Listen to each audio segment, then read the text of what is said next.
자, 이번 시간에는요, 우리가 이제 법률을, 어떻게 읽는가에 대해서 조금 정리를 하고 법규 공부를 하도록 그렇게 하겠습니다. 우선 자료를 갖고, 보도록 하겠습니다. 먼저 이제 1절에 법령의 형식, 이렇게 되어 있습니다. 법령의 체계라고 이제 먼저 작은 제목이 나오는데, 거기 이렇게 되어 있습니다. 사회생활의 규범으로서 강요성이 있는 성문의 법 형식을 의미한다. 법령이라고 하는 거는, 그렇게 되어져 있는데, 이제 이 법이 어떻게 적용되느냐에 따라서 두 가지 체계가 있어요. 법은 두 가지 체계가 있는데, 먼저 그것부터 잠깐 봅니다. 법은 적용 체계에 따라서, 공법적 적용이 있고요. 사법적 체계라는 게 있습니다. 공법과 사법이죠. 공법과 사법. 우리가 이제 공사를 구분해야 된다 이렇게 얘기하는 것처럼 공법과 사법은 그 개념이 어때요? 상대적인 거예요. 서로 반대라는 얘기입니다. 공법은 법률의 적용 관계가 어떠냐 하면은 수직적 관계의 법률 관계가 공법적 관계라고 그래요. 수직적 관계. 그 다음에 이제 사법이라고 하는 것은 반대 개념이니까 요거는 이제 수평적 관계죠. 수평적 관계.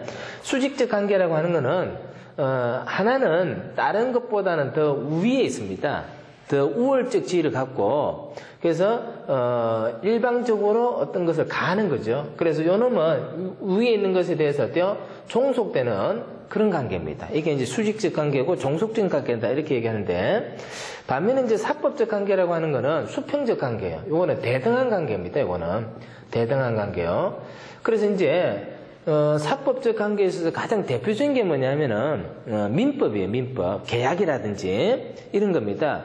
가령 이제 우리가 돈을 빌려주고 돈을 받을 때는 대등한 관계의 지위를 갖는다는 거죠. 그게 이제 바로 뭐냐면은 수평적 관계입니다. 그래서 대표적인 법이, 민법이라든지 또는 계약법이라든지, 이런 것들이 이제 수평적 관계의 법률이다. 이렇게 얘기해요. 자, 그리고 나서 이제 공법은 이제 어떤 거냐? 공법은 이제 이런 관계 아니고 우리가 공부하는 소방 관련 법들은 전부 다 뭐예요? 공법적 관계의 법들입니다. 공법적 관계의 법들이고, 이런 공법적 관계의 법들은, 행정법의 형식을 갖는 게 대부분입니다. 행정법의 형식을 갖는 게. 그럼 이제 공법적 관계가 이제 우리가 공부를 해야 될 상황이기 때문에 이제 보는데, 대등하지 못하고 이제 종속적인 관계고 수직적인 관계라고 그랬거든요. 그래서 이제 이 아래쪽에는 어떠냐면은 위쪽으로부터 뭔가 법률적 적용을 받는 대상이 되는 겁니다.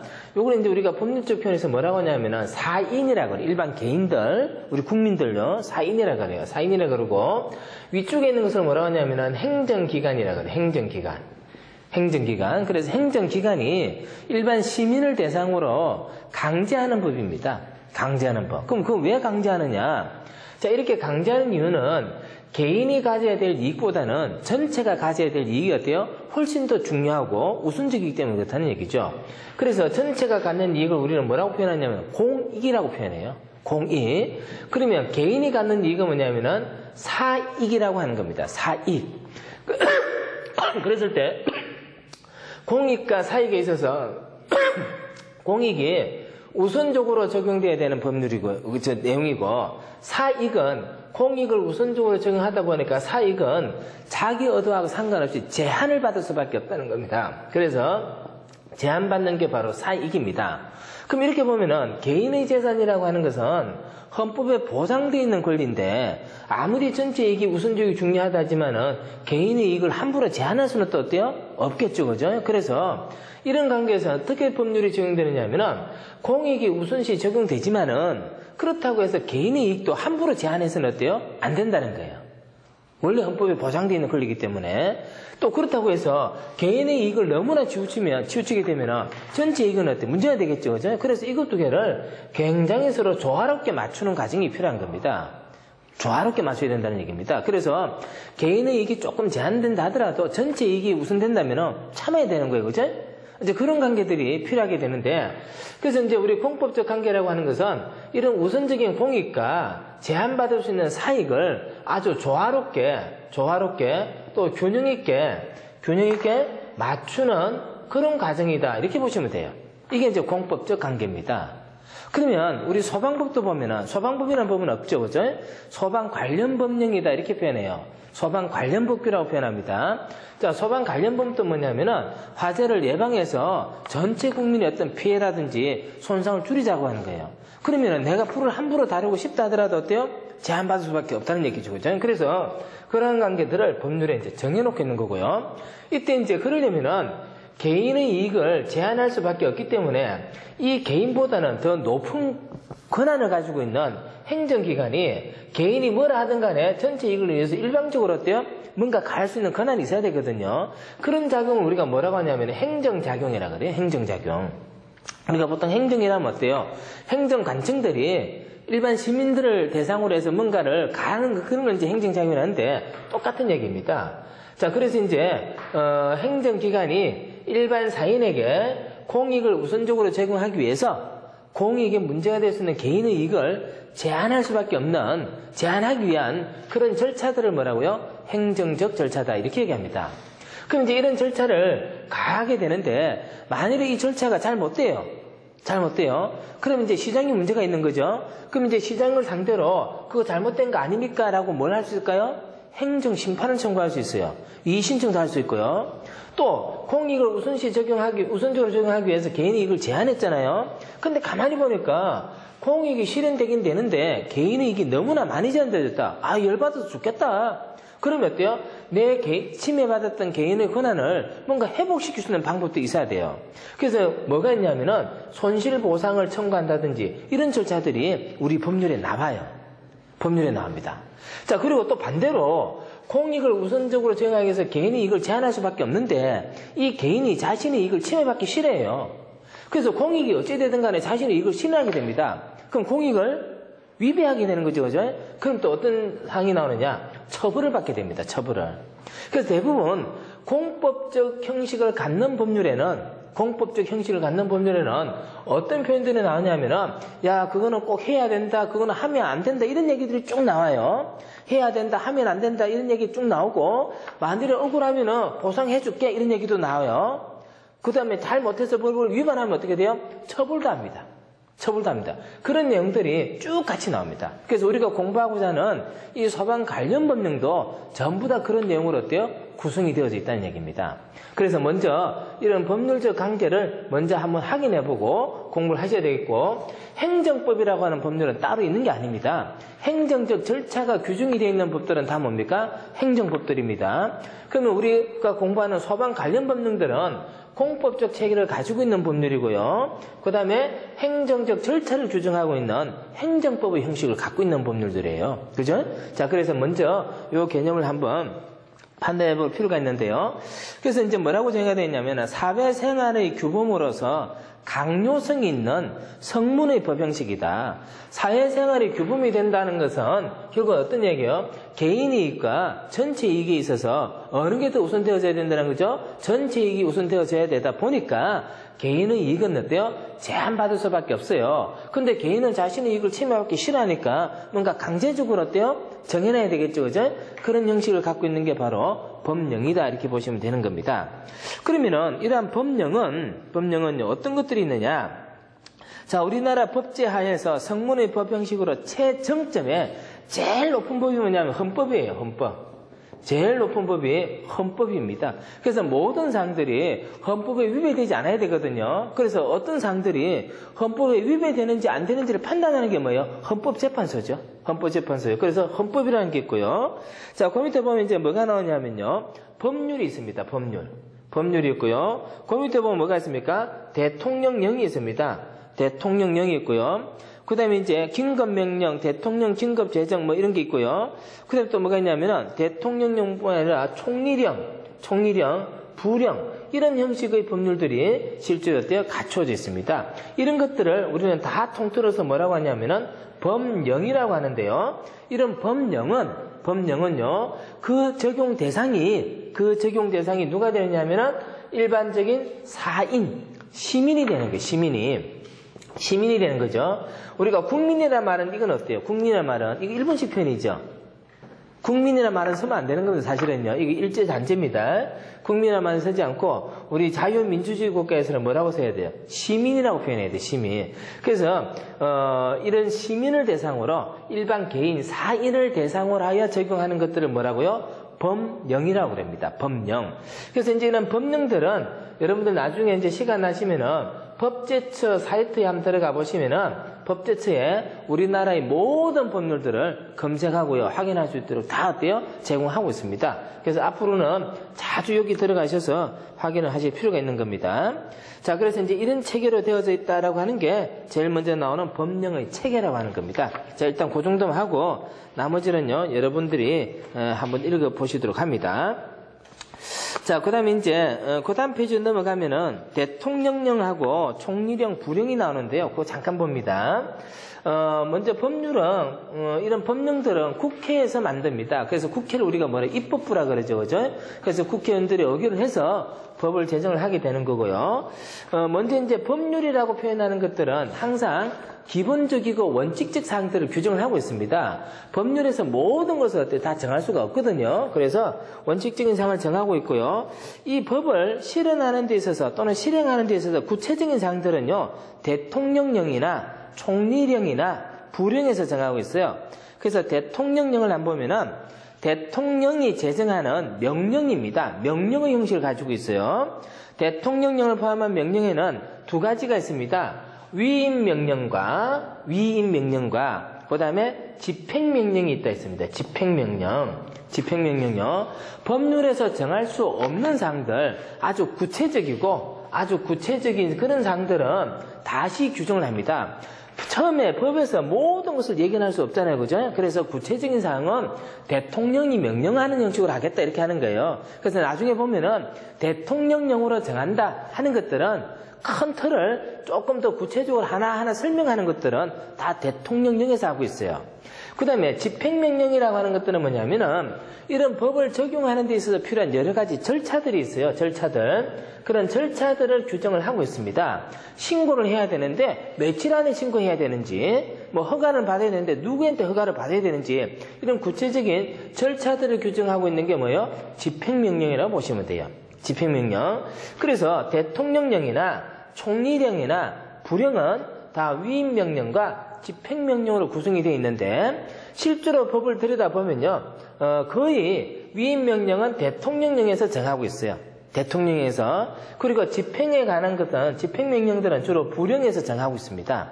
그래서 나중에 보면은 이 부령과 대통령령을 어떻게 표현하냐, 예를 들어서 이제 우리가 제일 먼저 공부하는 게 소방기본법이 되는데, 소방기본법 이렇게 적으면요, 이거는 법률입니다. 법률. 그 다음에 소방기본법 시행령이라고 표현해요. 시행령이라고 표현하는 것들은 대통령령입니다. 대통령령. 그 다음에 소방기본법 시행규칙이라는 게 있습니다. 시행규칙. 요거는 뭐냐면은 총리령 내지 부령을 말합니다. 총리령 내지 부령령. 그래서 이 세 개의 법률이 하나의 세트가 되는 거예요. 하나의 세트가 되는 건데, 여기서 얘기하지 못한 구체적인 것은 어디에서 얘기해요? 대통령령에서 얘기를 하고, 대통령령에 대한 구체적인 것을 얘기하면은 그걸 어떻게 할 것인지에 대한 구체적인 절차들은 어디에서요? 시행규칙에서 얘기를 한다는 거예요. 그래서 대부분 법률들은 이렇게 세 가지로 구성이 되어져 있고요. 요게 정해져야 요게 나오겠죠? 요게 정해져야 요게 나오겠죠. 그죠? 그래서 법을 처음에 만들 때 세 개를 한꺼번에 만들 수도 있지만은 경우에 따라서는 요런 것만 있는 게 있습니다. 그런 것들은 구체적으로 무슨 뜻이에요? 조금 지나면 이런 법이 만들어지겠다는 얘기겠죠. 그죠? 그렇게 보시면 돼요. 근데 이제 우리 지금 소방과 관련된 것들은 거의 다 뭡니까? 요렇게 구성이 되어져 있고요.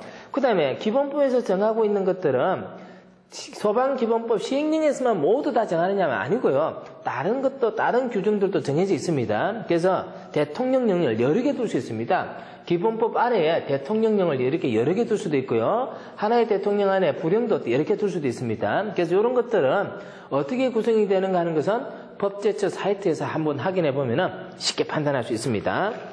자, 그래서 위임명령과 집행명령 두 가지가 있다.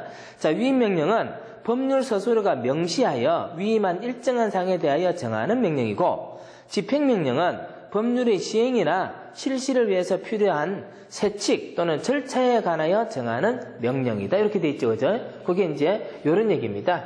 위임 명령은 좀 더 구체적이고 상세한 얘기를 하는 거고요. 그 다음에 집행명령은 그걸 어떻게 적용할 것인지에 대한 절차에 대해서 규정하고 있는 게 바로요, 집행명령이다. 이렇게 보시면 됩니다. 자, 그리고 이제 총리령, 부령도 역시 마찬가지인데, 근데 실제로 보면 대부분 어떻다 그랬어요?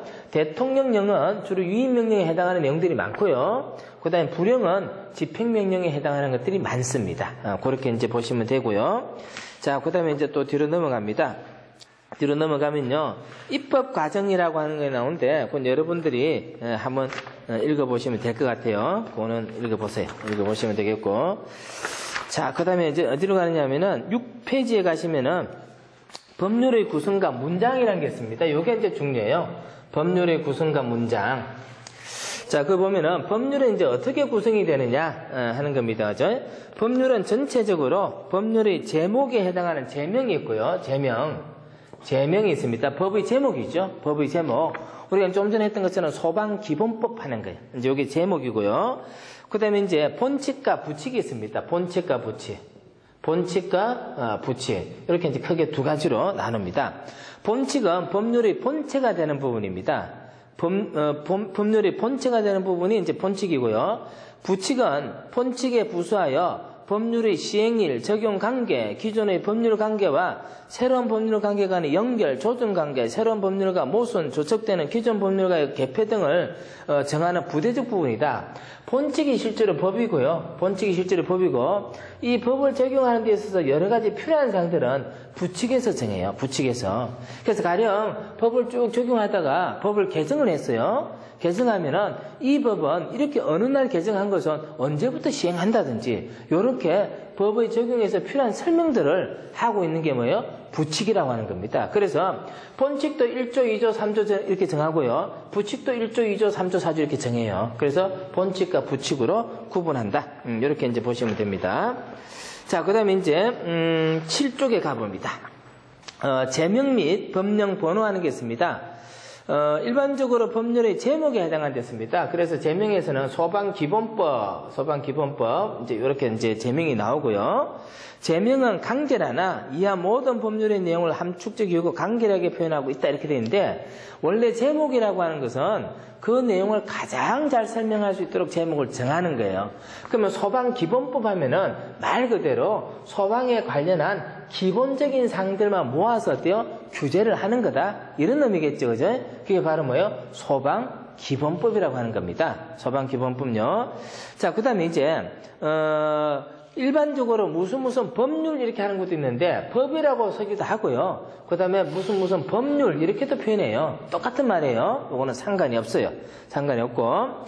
자, 그 다음에 이제 법령번호가 나와요. 법령번호. 나중에 이제 법제처 사이트에 가보면은 법령번호, 법령제 몇 호 이렇게 나와요. 그거는 이제 우리나라 대한민국이, 입법부가 구성되고 법을 만들기 시작하면서부터 쭉 법번호를 붙여와요. 쭉 법번호를 붙였는데 그 번호가 이제 이렇게 쭉 만 몇 번 이렇게 나와요. 그러면 그 말은 이 법은 우리나라의 법 중에서 만 몇 번째로 만들어진 법이다 이런 뜻이에요. 그래서 이제 그 번호가 붙여집니다.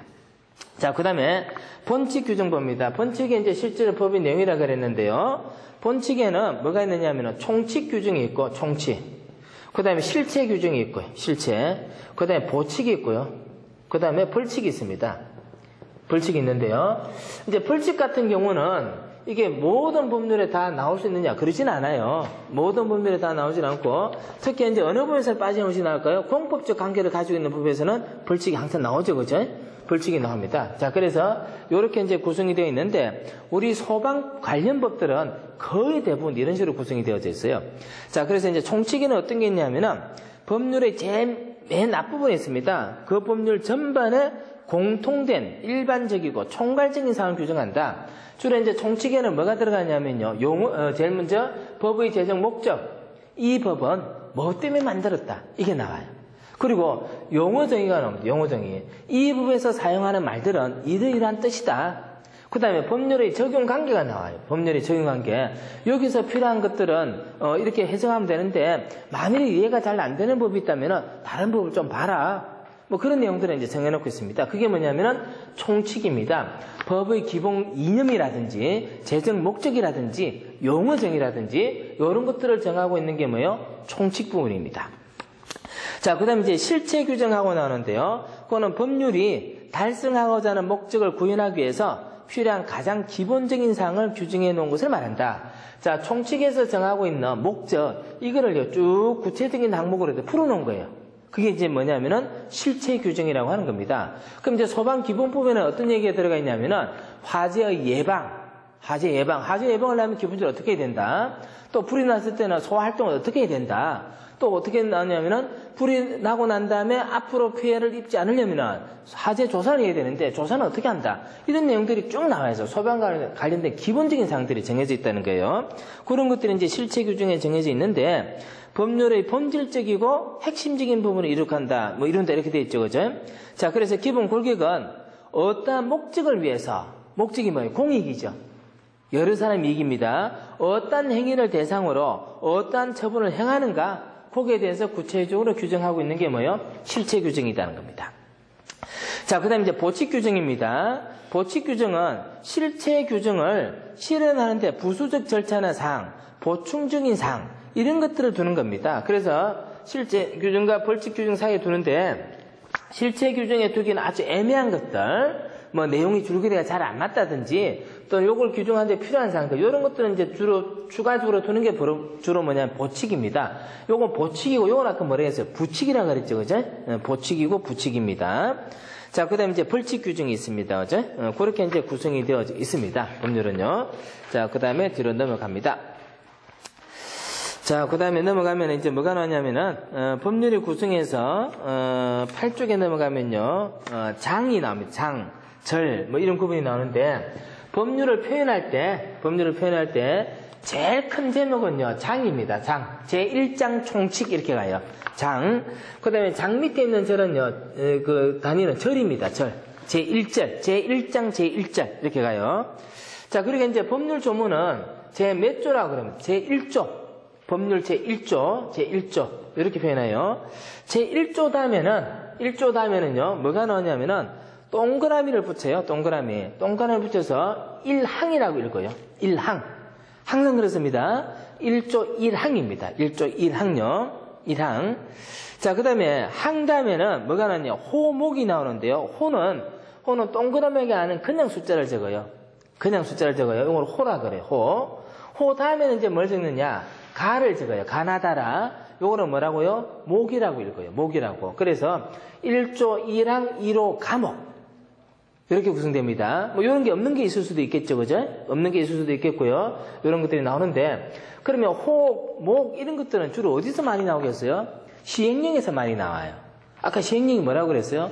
법률에서 규정하고 있는 것들을 좀 더 구체적으로 상세하게 정하는 거라 그랬잖아요. 그죠? 위임명령이라고 그랬잖아요. 그래서 어떤 게 있느냐 했을 때, 1호, 2호, 3호 이런 종류가 있고, 1호에는 가나다라, 목 이런 게 있다. 뭐 이렇게 이제 설명할 때 나오거든요. 시행령이나, 그 다음에 이제 시행규칙에서 이게 많이 나와요. 물론 법률에서도 나옵니다. 그래서 법을 읽을 때는 제 몇 장, 제 몇 절, 조, 항, 호, 목 이렇게 읽어요. 이보다 더 작은 단위는요 없습니다. 이보다 더 작은 단위는요. 그래서 이제 더 작은 단위도 이제 가로 1 이렇게 적을 수 있는데 이거는 읽질 않아요. 구체적으로 제목을 붙여서 읽지는 않습니다. 그래서 법률에서 우리가 읽을 때는 조, 항, 호, 목 요까지만 읽어요. 그렇게 이제 보시면 되겠고. 자, 그 다음에 이제 그렇게 해서 이제 법문을 보는데요. 자, 법문이라고 하는 것은 법률을 구성하는 문장을 말합니다. 법률을 구성하는 문장을 법문이다 이렇게 하는데, 자, 법문은 어떻게 되어 있냐면 이렇게 되어 있습니다. 구조에 보면은 각 조항 호별로 하나의 문장으로 형성하는 게 일반적 원칙이다. 법문은 한 개의 문장으로 구성한다는 겁니다. 한 개의 문장으로 구성하는 게 원칙이에요. 자, 필요한 경우 2개 또는 3개의 문장으로 이루어지는 경우도 있지만은 대부분 법문은 아주 간결하게 하나의 문장으로 구성합니다. 자, 그 다음에 한 개의 문장 구조하고 나오는데, 한 개의 문장 구조라고 하는 것은 어떻게 되어 있느냐? 8쪽 제일 마지막에 보면요, 주어와 수로, 주어와 주어와 수로 하나. 이렇게 구성되는 게 뭡니까? 하나의 문장입니다. 하나의 문장요. 그래서 요게 이제 원칙이라는 겁니다. 요게요. 그래서 요게 가장 일반적인 형태고, 그 다음에 이제 두 개의 문장으로 구성되어 있는 경우가 있어요. 하나의 문장은 굉장히 간결할 거예요, 그죠? 근데 두 개 문장 같으면 어때요? 이거는 복잡해집니다. 복잡해지는데 어디서 복잡해지느냐? 두 개의 문장을 어떻게 연결하느냐에 따라서 문장의 내용이 달라져 버려요. 그래서 주로 이제 시험 문제가 되거나 뭐 이런 것들은요, 우리가 해석을 잘해야 될 부분들은 뭐냐면 두 개의 문장으로 구성되어 있는 거예요. 그럼 두 개의 문장은 이제 어떻게 구성되느냐? 두 가지 형태가 있어요. 두 가지 형태 잘 보셔야 돼요. 나중에 이제 법문을 보고 이런 걸 판단할 수 있어야 돼요. 하나는 뭐냐면은 전단, 후단으로 구성되어 있어요. 전단, 후단. 또 하나는 뭐냐면은 본문, 단서로 구성이 되어 있습니다. 본문과 단서. 자, 이렇게 이제 되어 있다 그랬어요. 자, 전단, 후단은 뭐냐? 전단, 후단은 두 번째 문장이 첫 번째 문장을 보완하여 설명할 필요가 있는 경우에 작성된다. 자, 문장이요, 두 개가 있어요. 두 개가 있는데, 앞에 있는 것을 뭐라고요? 전단이라고 그러고, 뒤에 있는 문장을 뭐라고요? 후단이라고 해요, 후단. 후단. 문장이 두 개인데, 그러면 후단은 어떻게 하느냐? 후단이 이렇게 되어 있습니다. 첫 번째 문장을 보완하거나 설명하는 경우예요. 이거를 보완하거나 설명하는 경우입니다. 앞에 문장에서 설명이 잘 안 된다는 거예요. 왜요? 간결하게 하니까. 이게 이제 수로가 많아지면 이게 복잡해지거든요. 그래서 문장을 간단하게 끊어서 두 개의 문장을 구성한다는 건데, 그랬을 때 뒤에 있는 문장은 주로 앞에 문장을 설명하고 보충하고 보완해주는 그런 역할을 합니다. 자, 그랬을 때 이러한 것들은 주로 어떤 표현을 쓰느냐 하면은 이 경우라는 표현을 쓰면서 후단이 나오기 시작합니다. 이 경우라는 말을 쓰고 후단이 나온다는 겁니다.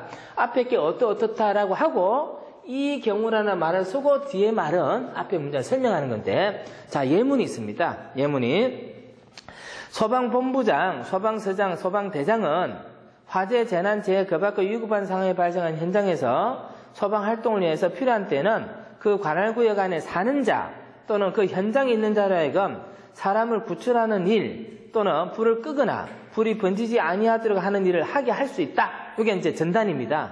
전단인데, 그럼 어떻게 하는데, 그죠? 하게 할 수 있다는데 어떻게 하는데, 이 경우 본부장, 서장은, 대장은 소방활동에 필요한 보호장구를 지급하는 등 안전을 위한 조치를 해야 된다. 불이 났어요. 화재 현장에서 그 동네 사는 사람 보고, 야, 와서 불 좀 꺼, 이렇게 할 수 있어요. 그게 이제 뭡니까?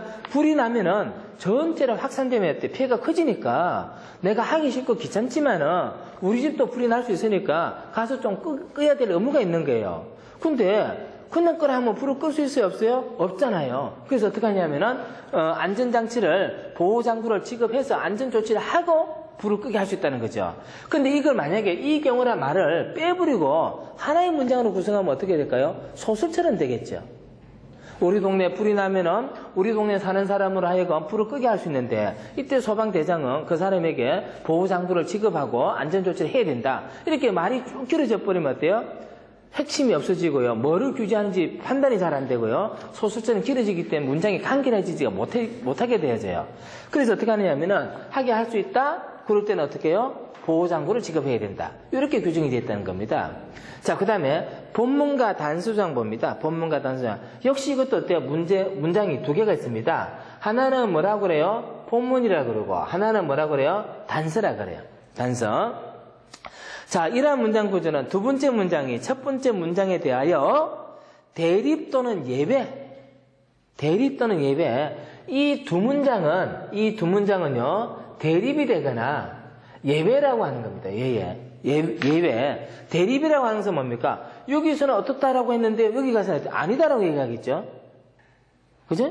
뭐 해야 된다 했는데 뒤에 가서 말해. 요것만 빼고 이렇게 하겠죠. 그게 뭡니까? 예외잖아요. 요거는 어떤 관계였어요? 서로 보완해주는 관계인데, 요거는 어때요? 서로 반대되는 관계죠? 반대되는 관계입니다. 자, 결론을 말씀드리면 시험 문제는 뭐가 나왔냐? 요런 게 맨날 문제 나옵니다. 요런 게. 왜 그래요? 얘기했던 걸 반대로 해버리잖아요. 뒤에 가서는요. 뒤를 잘 봐야 되죠? 뒤를 잘 봐야 되는 거예요. 그럼 이런 문장들은 어떻게 구성이 되느냐? 자, 단서의 표현 방식이 이렇게 나온댔습니다. 다만, 단, 그러나. 다만, 단, 그러나. 우리가 이제 무슨 얘기를 할 때 한참 얘기를 하다가 다만, 그러나 이러면 어때요? 완전히 뒤집어지는 거죠.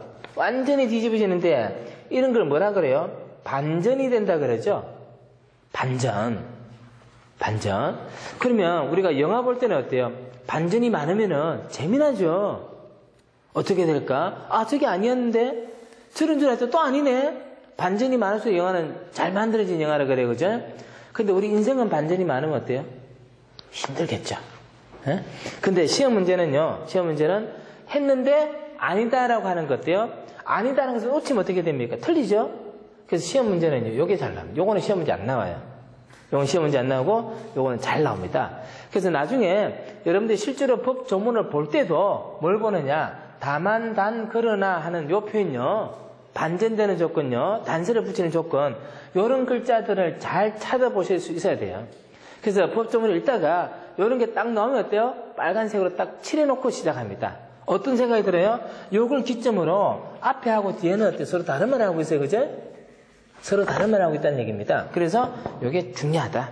자, 그러면 한번 봅니다. 예문이 하나 있는데, 시도지사는 소방활동에 필요한 소화전, 급수탑, 저수조, 이하 소방용수실을 하는데 그걸 설치하고 유지 관리해야 된다. 이렇게 나왔어요. 다만, 수도법 30조 규정에 따라서 설치된 소화전의 경우는 그 소화전의 설치자가 유지 관리해야 된다. 자, 이렇게 나왔는데, 자, 거기 내용은 뭐냐면은, 소방용수시설을 누가 설치하고 관리해야 된다는 거예요? 시도지사가요. 그죠? 요게 주어고, 요걸 설치하고 관리해야 된다 했잖아요. 다만 했을 때, 다만은요, 소방용수시설을 설치하지 않아도 된다는 거예요? 아니고, 뭐예요? 시도지사가 일반적으로 하는데, 어떤 경우에는요, 수도법 규정에 따라서 설치된 소화전은 누가 한다는 겁니까? 시도지사 아니고, 소화전의 설치자죠. 그래서 다만이 나올 때는 여기에 대한 반전인지 여기에 대한 반전인지 잘 봐야 돼요. 여기에 대한 반전은 무슨 뜻이에요? 시도지사가 안 해도 된다는 얘기고, 여기에 대한 반전은요, 시도지사가 소방용수시설을 안 해도 된다는 얘기잖아요. 그죠? 근데 지금 우리 반전은 뭐였습니까? 수도법에 의한 거는 그 소화전의 설치자가 관리한다는 거잖아요. 여기에 대한 반전입니다. 여기에 대한 반전. 그러면 이제 문제가 어떻게 나왔냐? 시도지사도 소방용수시설을 설치하고 관리해야 되죠. 그 다음에 수도법에 의한 소화전은요, 누가요? 이 소화전을 설치한 사람이 어때요? 관리해야 되잖아요. 그럼 문제가 이렇게 나오는 거예요. 소방용수시설은 화재 예방을 위해서 설치하고요, 유지 관리 되어져야 되죠. 그걸 시도지사만 합니까? 아니잖아요. 누구 돼요? 수도법에 의한 소화전은 누구도 한다는 겁니까? 설치자도 한다는 거죠. 여기에서 경우가 어때요? 두 가지 나누는 거예요. 그죠? 여기에서 경우가 두 가지 나누는 거예요. 그래서 다만하고 나올 때는 어느 부분을 반전시키는 거냐, 요걸 잘 찾아봐야 돼요. 그래야 문제가 쉽게 풀립니다. 답이 쉽게 나와요. 법률이 정확하게 읽어집니다. 근데 대부분 이걸 제대로 읽지 않으면은 시도지사가 소방용수시설을 설치해야 된다. 다만 안 해도 된다? 이러면 안 돼요. 그죠? 누가 안 해도 된다는 거죠? 시도지사가 안 해도 되고 대신에 누가 하는 경우가 있다? 소화전 설치자가 하는 경우가 있다. 이렇게 읽어야 된다는 겁니다. 잘 읽어야 되겠죠? 그래서 그거는 천천히 잘 읽으셔야 됩니다. 자, 그래서 법문은 한 개의 문장이 원칙인데, 한 개의 문장으로 하는 게 맞는데, 그죠? 두 개의 문장이 될 수가 있다. 두 개의 문장은요, 전단, 후단, 이 경우라고 구성되는 경우는 별로 문제가 없어요. 자꾸 설명해 주는 거예요. 그죠? 더 상세하게 설명해 주니까 문제가 없는데, 전단, 후단과 같이, 본문과 단서와 같이 뒤에서 반전이 되는 것들은 완전히 대립된 관계를 가지고 있기 때문에 이게 시험 문제 때 잘 나오는 규정들이다. 특히 뭐를 잘 봐야 되느냐? 뒤에 나오는 예외적 단서 규정들을 정확하게 잘 읽을 수 있어야 돼요. 자, 그렇게 이제 보시면 됩니다. 자, 그 다음에 이제 법률의 용자, 용어라는 게 있습니다. 그건 이제 글자를 어떻게 표기하느냐는 건데, 기본적으로 공용 문서는 한글로 쓰는 게 원칙입니다. 근데 이제 한글로 쉽게 표현이 되지 않는 부분은 한자를 병용할 수도 있는데, 차츰 법률 용어를 쉽게 만들어 가고 있는 중입니다. 그래서 아직까지도 일반인들이 법을 읽기에는 굉장히 어렵습니다. 굉장히 어려운데, 이제 차츰 만들어져 가고 있다는 거고요. 자, 그 다음에 숫자를 사용합니다. 숫자는 이제 아라비아 숫자를 사용하는 게 원칙이라 그랬고요. 1000단위가 넘어갈 때는요, 한글을 씁니다. 1000단위가 넘어갈 때는요. 그래서 1000제곱미터 하면은 1000제곱미터 이렇게 쓰는 게 아니고요. 1000제곱미터 이렇게 쓴다는 겁니다. 1000제곱미터요. 그래서 1000단위는 한글, 1000단위 넘어갈 때는 한글로 씁니다. 한글로 쓰고요. 자, 그 다음에 이제 단위도 어때요? 한글로 쓰죠. 단위도 한글로 쓰고요. 단위 구분에서도 똑같이 씁니다. 그죠? 자, 그 다음에 이제 분수는 2분의 1, 3분의 2 이렇게 표현합니다. 분수로 바로 2분의 1 이렇게 표현하는 게 아니고 2분의 1 이렇게 이제 표현한다는 겁니다. 자, 뭐 그런 것들은 문제가 없을 것 같고요. 자, 그 다음에 이제 기일 기간을 나타낼 때는요, 1월 2년 뭐 그렇게 표현하니까 그것도 문제 없습니다. 자, 그 다음에 잘 헷갈리는 것 중에 하나가 뭐냐면요, 점을 어떻게 찍을 거냐 하는 겁니다. 점을 찍을 때 그걸 잘 읽어야 된다는 얘기입니다. 뭐가 나오냐면 온점, 가운데점, 반점이 있습니다. 자, 글자가 있습니다. 글자가 있어요. 글자가 있는데 온점이라고 하는 것은 문장 끝에 찍는 겁니다. 문장 끝에요. 문장 끝에 점을 탁 하나 찍으면 이게 뭐가 됩니까? 온점이 됩니다. 온점. 그 다음에 글자 옆에다가 점을 하나 찍으면요, 요거는 가운데점이 돼요. 가운데점. 그 다음에 이제 글자 끝에다가요, 따옴표를 이렇게 하죠. 따옴표가 아니고 뭐 심표를 하죠. 그죠? 요게 뭐냐면은 반점입니다. 반점. 그럼 어떤 뜻을 쓰느냐? 자, 온점은 문장이 끝났다는 것을 의미합니다. 문장이 끝났다. 뭐 요거는 큰 문제는 없을 거예요. 문장이 끝났다. 이렇게 하고요. 그 다음에 가로 속에는 온점을 쓰지 않는 게 원칙이다. 자, 법을 읽다 보면요, 가로를 해놓고 이 안에 문장이 들어가는 경우가 있어요. 요 안에 문장은 점을 안 찍습니다. 가로 안에는 점을 찍지 않습니다. 자, 그런데 가로 안에 문장이 후속 문장이 있다. 문장이 하나밖에 없으면 이렇게 끝내는데 가로 안에 문장이 2개 있어요. 2개 있으면 앞에 문장 끝에는 뭐합니까? 점을 찍습니다. 뭐 이런 게 시험 문제 나오진 않겠죠, 그죠? 근데 이제 이렇게 읽으실 수 있어야 되겠다는 거고. 자, 그 다음에 이제 아까 우리가 법률 조문을 붙일 때 조, 항, 호, 목 했잖아요, 그죠? 호 끝에는 점을 안 찍습니다. 호 끝에는 점을 안 찍어요. 1호, 2호 할 때는 점을 안 찍습니다. 문장이라 하더라도요. 자, 그렇게 되어 있고요. 그 다음에 이제 가운데점 갑니다. 가운데점. 단어를 열거할 때 씁니다. 건축물, 차량, 선박. 건축물과 차량과 선박과. 이건 어때요? 아주 대등한 관계의 단어를 쭉 나열하는 거거든요. 그때 콤마를 찍지 않습니다. 옆에다가요, 가운데점을 찍습니다. 그 다음에 유사한 의미를 가진 단어를 열거할 때요, 소유자, 관리자 또는 점유자. 이거 관계인이라 그래요. 소유자와 관리자와 점유자 이런 뜻이에요. 이제 그럴 때 주로 어때요? 가운데점을 찍습니다. 그 다음에 업무상 선후 관계 연관성을 가지고 있다. 가령 구급대의 편성, 점 찍고 운영이에요. 그 말은 구급대를 편성해야지만 뭐 할 수 있어요? 운영할 수 있죠. 그럴 때도 어때요? 편성하여 운영한다가 아니고 편성 운영 이렇게 표현해요. 이제 그런 것들은 나중에 이런 게 나오면요, 법조문을 확인합니다. 자, 따옴표요. 따옴표는 용어의 정의, 약칭, 총칭, 준용, 용어, 인용 이럴 때 따옴표를 씁니다. 따옴표요. 관계인이라 하면 이렇게 할 때요. 관계인에 대한 설명을 할 때 그렇게 표현한다는 거고, 단위는 한글을 씁니다. 한글을 쓰고 별표에는 그대로 단위 기호를 적을 수가 있어요. 표에는. 그러나 이제 문장 중에서는 어때요? 한글을 사용한다는 겁니다. 자, 그럼 됐죠? 자, 이제 11쪽 가봅니다. 11쪽 가보면요, 이제 유사한 법률 용어의 의미 구별 및 사용법 비교하고 나오는데, 이제 그거 한번 봅니다. 자, 이런 말이 있어요. 가에 본다와 추정한다. 뭐뭐로 본다. 뭐뭐로 간주한다. 이 말하고 뭐뭐로 추정한다. 이게 어떻게 다르냐는 겁니다. 굉장히 차이가 많아요. 제일 어려운 것 중에 하나가 이런 겁니다. 여러분들 이거 한번 얘기 한번 해보세요. 건축법에서 건축물의 정의해보면 이렇게 됐습니다. 지붕과 기둥 또는 벽이 있어요. 지붕과 기둥 또는 벽. 건축물은 토지에 정착하는 공작물로서 지붕과 기둥 또는 벽이 있는 것을 말한다. 이렇게 정의가 되어 있어요. 이게 도대체 무슨 말이에요? 지붕과 기둥 또는 벽. 지붕과 기둥 또는 벽. 이 말은요, 지붕이 있고 기둥이 있어도 뭐예요? 건축물이에요. 그 다음에 지붕이 있고 벽이 있어도 뭐예요? 건축물이에요. 건축물이 되기 위해서는 반드시 뭐가 있어야 돼요? 지붕이 있어야 된다는 거예요. 그래서 지붕 플러스 기둥 아니면 지붕 플러스 벽 요렇게도 건축물이 될 수 있고 요렇게도 건축물이 될 수 있어요.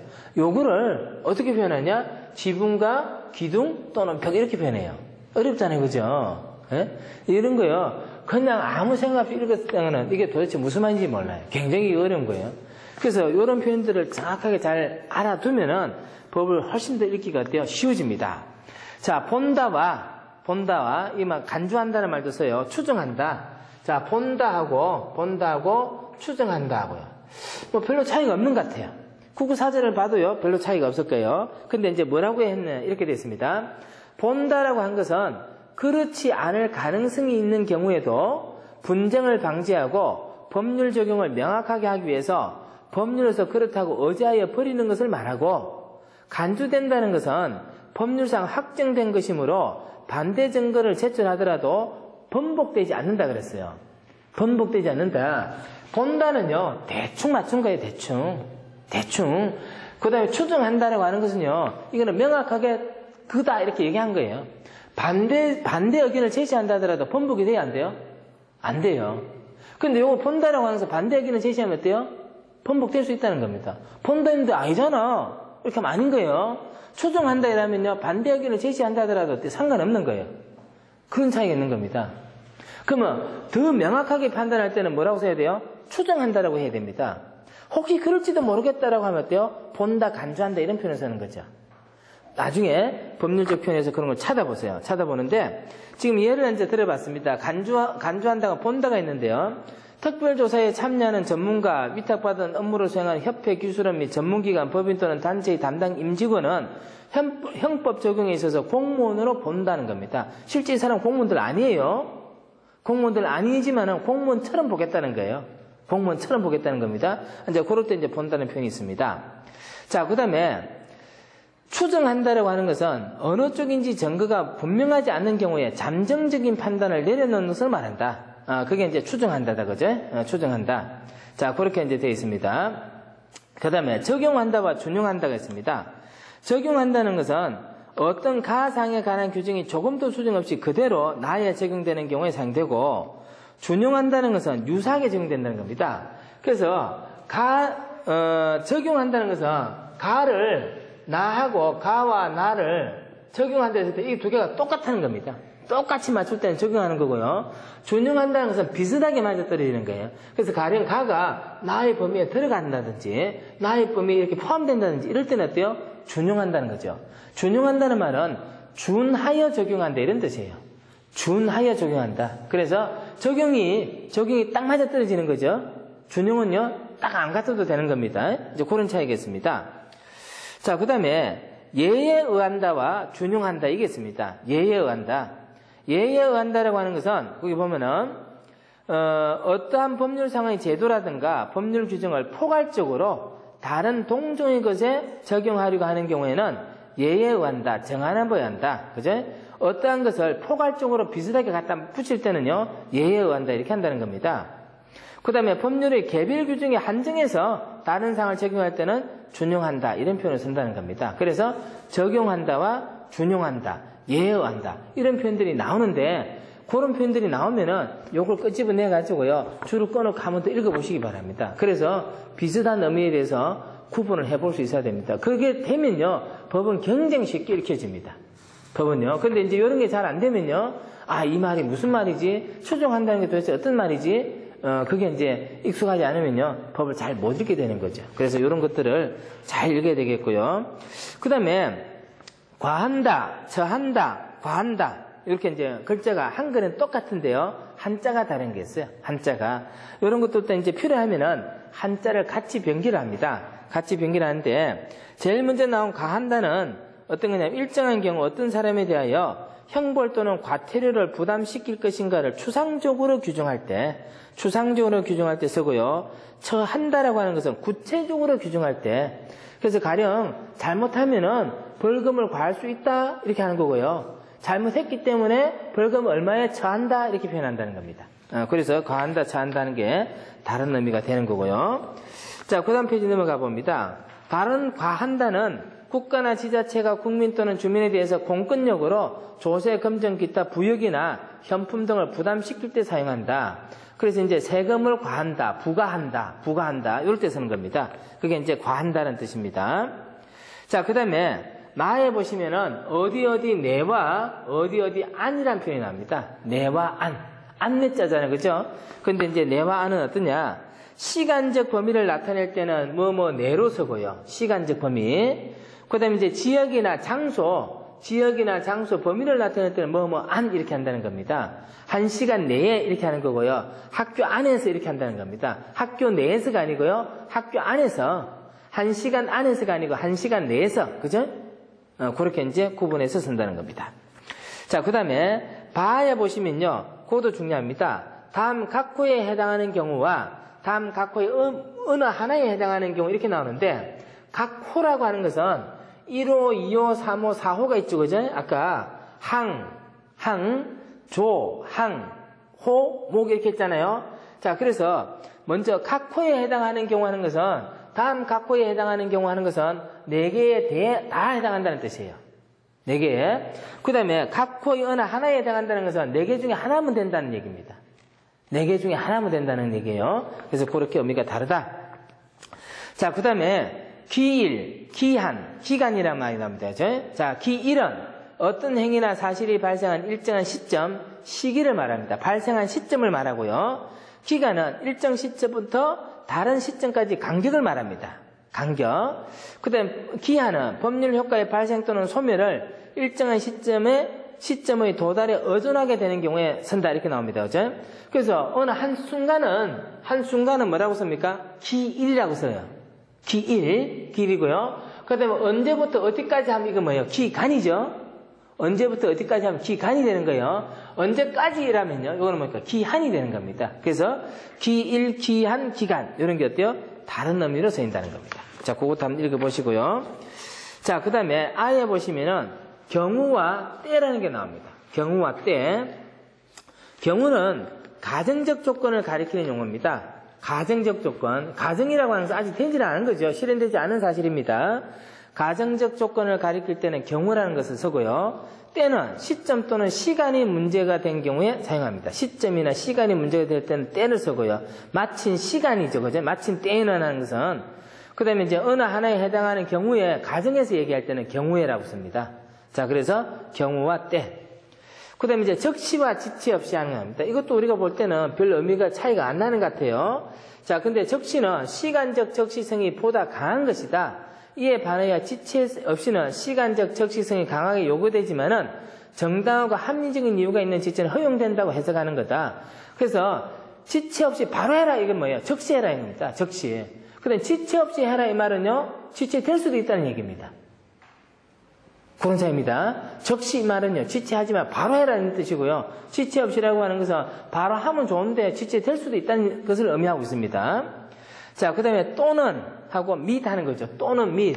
예, 아까 이제 우리가 지붕과 기둥 또는 벽 했는데, 그죠? 또는은 오와의 뜻입니다. 오와. 밋은요, and의 뜻이죠. and. 그래서 오와는요, 또는, 그러나, 이런 뜻이죠. 그죠? 요거는 선택적인 표현요. 이거냐, 저거냐. 그죠? 그 다음에 임의적인 거요. 할까, 말까. 요럴 때는 뭐를 써요? 또는. 오화를 씁니다. 근데 선택적인 게 아니고요. and라고 하는 것은 임의적인 게 아니고요. 요거는 뭐냐면은 딱 정해져 있는 거죠. 그죠? 단정되는 겁니다. 이것저것 다 포함한다는 겁니다. 다 포함한다는 거요. 그래서 뭐 선택적이다, 임의적이다 했는데요. 그렇지 않는 경우에는 뭘 씁니까? and를 씁니다. and요. and. 그래서 가령 예를 들어서 시장 또는 도지사 이렇게 하면요. 시장도 되고 도지사도 된다는 얘기예요. 근데 이제 시장과 도지사라면요. 둘 다 이 말입니다. 둘 다. 그죠? 둘 다. 그래서 선택적이고 임의적이고 또는 이걸 뭐라고 하냐면은 재량적이다 이런 표현을 써요. 반면에 and는 이제 기속적이다. 그 다음에 이제 임의적인 게 아니고 당연한 거고요. 선택적인 게 아니고 필수적인 거. 이럴 때는요 and를 씁니다. and. 그래서 또는 및 하는 거요. 구분해야 되겠고요. 그 다음에 그 밑에 보면은 이제 가운데 점을 찍고요. 가, 점, 나, 점, 다 하고요. 또는 라 이렇게 나와요. 또는 라 이렇게 나와요. 이런 거 하고 그 다음에 가, 점, 나, 점, 다, 점, 그 다음에 및, 라 이렇게 나와요. 그럼 이거 어떤 차이가 됐어요? 요거는 4개 중에 1개라는 뜻이고요. 요거는 뭡니까? 4개 다라는 뜻입니다. 그럼 이제 이 가운데 점이 요 뒷글자를 그대로 따라가는 거죠. 그죠? 가 또는 나 또는 다 또는 라라는 뜻이고요. 요거는 가와 나와 다와 라라는 뜻이죠. 그죠? 예. 그런 뜻입니다. 자, 그 다음에 이제 카에 보시면은 이상과 이하, 이거는 뭐 너무나 쉽죠. 그죠? 이상이라면요, 그거를 포함해서 어때? 큰 거. 이하이라면 포함해서 작은 거. 그 다음에 이제 초과는요, 포함하지 않고 큰 거. 미만은 포함하지 않고 어때요? 작은 거예요. 작은 거. 자, 그거는 문제가 없겠고요. 자, 그 다음에 이제 뒤로 또 한번 넘어가 봅니다. 뒤에 넘어가면요, 이전과 전, 이와 우, 그것도 똑같아요. 똑같고. 그 다음에 내지란 말입니다. 내지요. 내지라고 하는 것은 어디에서 어디까지입니다. 그래서 1조 내지 5조 이렇게 하면은 보통 우리가 1에서 5 이렇게 표현하거든요. 이 말은 1하고 5라는 뜻이 아니고요. 1, 2, 3, 4, 5라는 뜻이에요. 1, 2, 3, 4, 5요. 그럴 때는 뭐라고 썼냐면은 내지 이렇게 표현했습니다. 자, 그렇게 하면 이제 되는데, 이런 것들이 이제 일반적으로, 법문을 구성하는 데 있어가지고, 기본적으로 들어가는 용어입니다, 용어요. 용어인데, 이런 것들만 정확하게 읽어내도, 법은 쉽게 읽혀지고요. 그리고 난 다음에 이제 어떤 문제냐면, 이제 기술적인 부분이 남아요. 소방법 같은 경우는, 가령 이제 뭐, 소화용수를 그렇게 설치하라고 했는데, 그게 왜 그럴까? 그거만 알면 되는 거거든요. 그래서 기본적으로 법을 읽을 때는 이런 법률적 체계에 따라서 이런 법들은 나중에 대통령에서 다시 정하겠구나. 거기 가보니까 어떻게 구성되니까 이런 표현 어떻게 읽어야 되겠구나. 이런 것들을 먼저 정해서 읽어봐야 됩니다. 그게 되면은 법은 굉장히 이제 쉬워져요. 쉬워지고 그게 잘 안 되면 어때요? 법은요 어렵습니다. 법은 어려운데 우리가 이제 법을 전공하거나 연구하거나 이런 게 아니기 때문에 기본적으로 요 정도만 읽으면요, 기본적인 문맥은 충분히 이해할 수 있을 거고, 그리고 이제 실제로 우리가 필요한 것들은 이런 걸 바탕으로 나오는 기술적인 부분들입니다. 나중에 보면 이제 이런 게 나오거든요. 소방용수 시설에 저수조 펌프는 흡수관이 4.5m 이하 높이에 둬야 된다. 이런 얘기가 나와요. 그럼 그게 왜 그런지만 이제 알면 어떻게 됩니까? 그 내용을 다 알 수 있는 거죠, 그죠? 그래서 이제 그런 것들은 하나하나 이제 다시 보도록 하고요. 일단은, 요 자료를 통해서, 쭉 보시는데, 요거는 이제 계속 가지고 다니면서, 법률적 표현이 나올 때, 요런 게 있나 없나를 찾아보고요. 그대로 맞출 수 있는 연습을 당분간 좀 꾸준히 해야 됩니다. 그렇게 해야 되겠고, 다음 시간에는, 시간이 뭐 될는지 모르겠는데, 일단은 법제처 사이트에 한번 다 들어갔다 오세요. 법제처. 인터넷에 검색하면 돼요. 법제처. 이렇게 검색하면은, 법제처 이제 홈페이지에 들어가는데, 거기 가면은 법령 검색이라는 게 있습니다. 법령 검색. 그래서, 거기서 이제 가령 뭐 우리가 하는 거 소방 기본법, 이런 거 한번 검색을 해보고, 거기 어떻게 구성되는가, 요것만 보고 오세요. 보고 오면은, 이제 나중에 실제로 필요한 자료들은 우리 실제 법령을 검색해서 봐야 되거든요. 여러분들이 나중에 실무에 적용되는 건 전부 다는 뭡니까? 법률의 적용입니다. 특히 소방은요. 소방은 행정적 특수성이 다른 분야보다는 굉장히 엄격해요. 그래서 전부 다 법령에 의해서 이제 이루어져야 되기 때문에 그 법령을 정확하게 읽어낼 수 있어야 되고 필요한 법령들을 찾아낼 수가 있어야 돼요. 그래서 그런 것들은 법제처 사이트에서 보시면 되고 또 요즘에 이제 스마트폰이 좋으니까 앱을 다운받으시면 돼요. 법제처 앱을 다운받으면 필요한 것은 현장에서도 바로바로 어때요? 검색할 수 있습니다. 이게 어떻게 되는지 그걸 금방 할 수가 있거든요. 법을 잘 알면요. 기술적 수준이 높아집니다. 여러분들 엔지니어적인 그 소양들이 더 어때요? 확 올라가 버립니다. 그래서 그런 것들을, 원래 이제 그 잘하는 사람들 보면 우리 소방 같은 하지 안전기준 조그만 책자가 있어요. 그거 들고 나서 계속 뒤집어 보거든요. 근데 여러분들은 뭐 그까지는 아니라도 일단은 핸드폰 안에, 휴대폰 안에 법제처 앱이 깔려져 있어야 될 것 같고, 필요하면 거기서 딱 찾아볼 수 있어야 될 것 같고요. 다음 시간에 이제 그거 검사하도록 하겠습니다. 네. 자, 그래서 일단 이번 시간에는 법령의 형식이 어떻게 되는가 이걸 간단하게 한번 같이 읽어봤는데, 요걸 쭉 계속 가지고 다니면서 계속 같이 볼 수 있도록 그렇게 합니다. 이거, 예.